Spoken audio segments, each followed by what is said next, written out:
तो मैं इनके एक एक प्रश्नों का उत्तर 4-4 वाक्यों में दे करके विषय को पूरा करूंगा। सर्वप्रथम शुरू करता हूं, श्री राम जन्मभूमि को लेकर के गुजरात में एक बयान दिया गया कि हमने अयोध्या में आंदोलन को हरा दिया। मैं इतना ही कहूँगा कि मिस्टर राहुल गांधी, आंदोलन को तुम्हारे बाप नहीं हरा पाए थे। इतिहास की तारीखों में देखना, तुम्हारे पिता इस देश के प्रधानमंत्री थे और तुम्हारे छाती पर मूंग दलते हुए हमने 9 नवंबर 1989 को श्री राम जन्मभूमि का शिलान्यास अयोध्या में किया था। तुम्हारी ही सरकार थी। पीवी नरसिम्हा राव प्रधानमंत्री थे और हमारे बजरंगियों ने 6 दिसंबर 1992 को बाबरी मस्जिद धूल धूसरित कर दी। तुम्हारी औकात नहीं थी कि तुम हमें रोक पाते और आज भी तुम्हारी औकात नहीं है कि तुम हमें रोक पाओगे।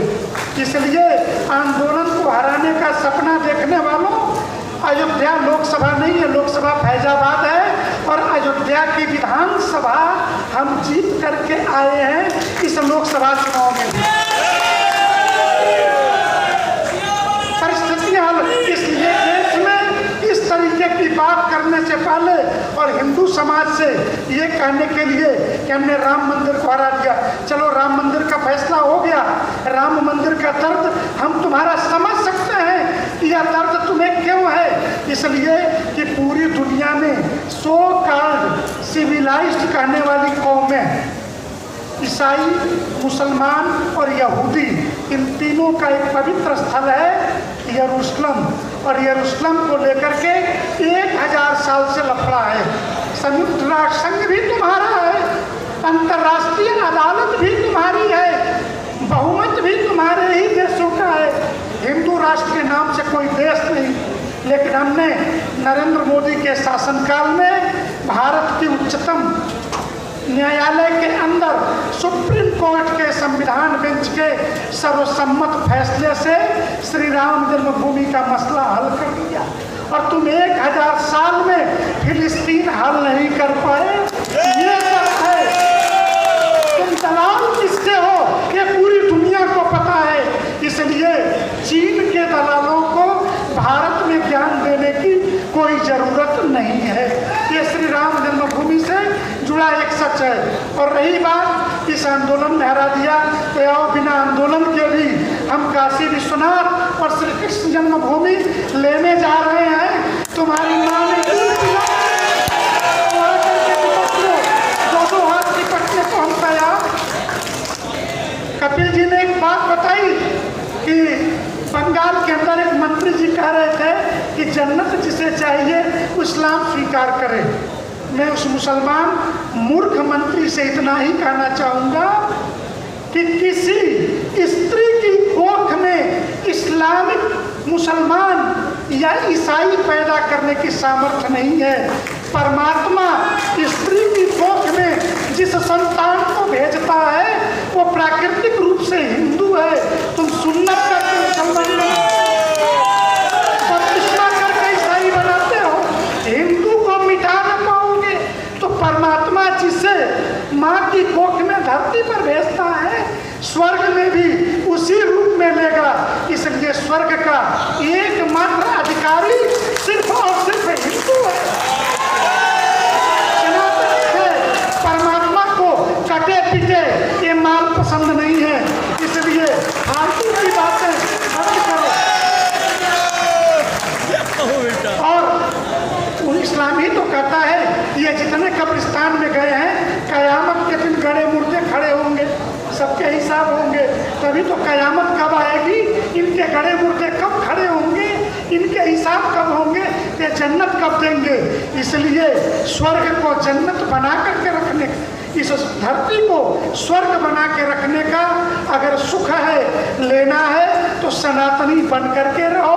इसी में दुनिया की भलाई है।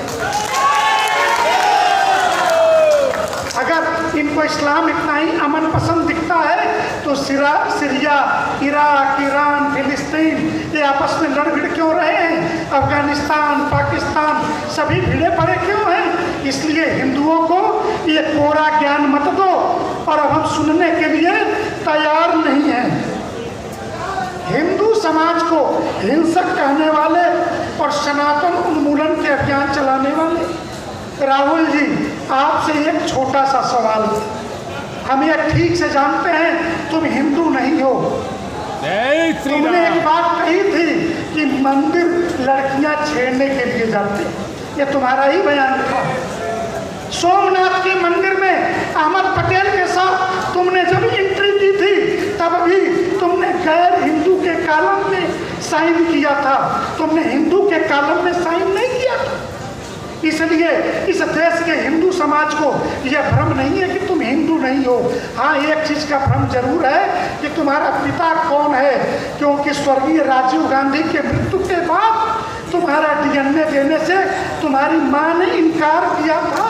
राजीव गांधी की लाश के, इसलिए देश को यह बताना होगा, देश यह जानना चाहता है कि वास्तव में तुम्हारा पिता कौन है, क्योंकि गीता के दूसरे अध्याय में ही भगवान श्री कृष्ण ने कहा है कि वर्ण संकर संतान कुल का ही नहीं, राज्य का और राष्ट्र का भी, समाज का भी नाश कर देता है। जिन वर्ण संकर संतानों के बारे में भी देश को जानने का पूरा हक है। एक शब्द चला बीच के दिनों में राजनीतिक रूप से कि हम नफरत के बाजार में मोहब्बत की दुकान खोल रहे हैं। राजनीति में ये शब्द खूब चलाया गया और बताया गया कि हिंदू हिंसक है, हम मोहब्बत की दुकान खोल रहे हैं। तो मैं एक भागवत से जुड़ा हुआ प्रसंग है, सामान्य प्रचलन में है, संतों के मुख से सुना है कि जब उद्धव जी आए भगवान कृष्ण का संदेश लेकर के, तो उद्धव ने गोपियों से पूछा कि क्या तुम प्रेम का अर्थ जानती हो? तो गोपियों ने कहा उद्धव, जहाँ अर्थ होता है वहाँ प्रेम नहीं होता। अरे मोहब्बत अनकंडीशनल होती है, प्रेम में शर्त नहीं होती, प्रेम बिकता नहीं है, प्रेम बाजारू नहीं है। और दुकान बाजार का शब्द है, तो जिसे तुम मोहब्बत की दुकान कह रहे हो वास्तव में वो तवायफ का कोठा है। मोहब्बत कहीं बिकता नहीं है। और अगर मोहब्बत खरीदा बेचा जा रहा है तो भाई मैं हूँ दुल्हन एक रात की, तू है दूल्हा एक रात का। वो थाईलैंड से लेकर के मसाज केंद्रों पे दिखने वाले लोग अपने चरित्र को देखें। हिंदू समाज को गाली देने से पहले विचार करें कि अगर संतों की जुबान खुल गई तो तुम्हारे पूरे हिसाब मैं इसलिए ये प्रत्युत्तर आज मैं ऑन रिकॉर्ड, कैमरे चल रहे हैं, ये इसलिए दे रहा हूँ कि कोई उनको मैसेज पहुँचा दे कि हिंदू समाज ने अगर कोई बात दिल पे ले ली, हम हिंसक नहीं हैं, लेकिन एक द्रौपदी के आंचल की रक्षा करने के लिए 18 अछौहिणी की सेना का वध करना भी हमारा स्वभाव है। एक सीता के सिर की रक्षा के लिए समुद्र पर पुल बना करके लंका को जला देना भी, रावण के साम्राज्य को नष्ट करना भी हमारा स्वभाव है। नारी शक्ति के लिए इसलिए संसद हो, संसद का तो दुरुपयोग इसलिए हो रहा कि वहाँ कोई एक धारा है कि उसमें उल्टा पुल्टा अंडबंड संत कुछ भी बोलो, बाहर FIR नहीं होगा। वो एक धारा है, उसी का उपयोग। एक और नेता है आजकल जेल में है, आपके दिल्ली का मुख्यमंत्री, उसको जब गाली देनी होती थी मोदी जी को तो विधानसभा का स्पेशल सत्र बुला लेता था। उसको पता था कि दिल्ली अगर हम विधानसभा में गाली बकेंगे तो इस पर FIR बाहर नहीं होगा, नहीं तो हिंदू समाज मानहानि के मुकदमे में खींच लेगा। ये बात राहुल को भी पता है, इसलिए आज का यह प्रदर्शन दिल्ली के इतिहास का एक स्वर्णिम पन्ना कि हिंदू समाज विरोध दर्ज कराना भी जानता है। और अभी मैं सुरेंद्र जी से आग्रह कर रहा था, दिल्ली थोड़ा सहयोग करे। पितृपक्ष के समय में संत, क्योंकि नवरात्रि से अनुष्ठान शुरू हो जाएंगे और हम ठीक प्रकार से जवाब देने के लिए पूरे देश का संत दिल्ली आना चाहता है, क्योंकि हिंदू समाज के मौन को कायरता न समझा जाए और हम जवाब देंगे, ठीक से देंगे, पूरे देश में देंगे। इसलिए अपनी बदजुबानी से बाज आइए। इन्हीं शब्दों के साथ नारायण श्री हरि।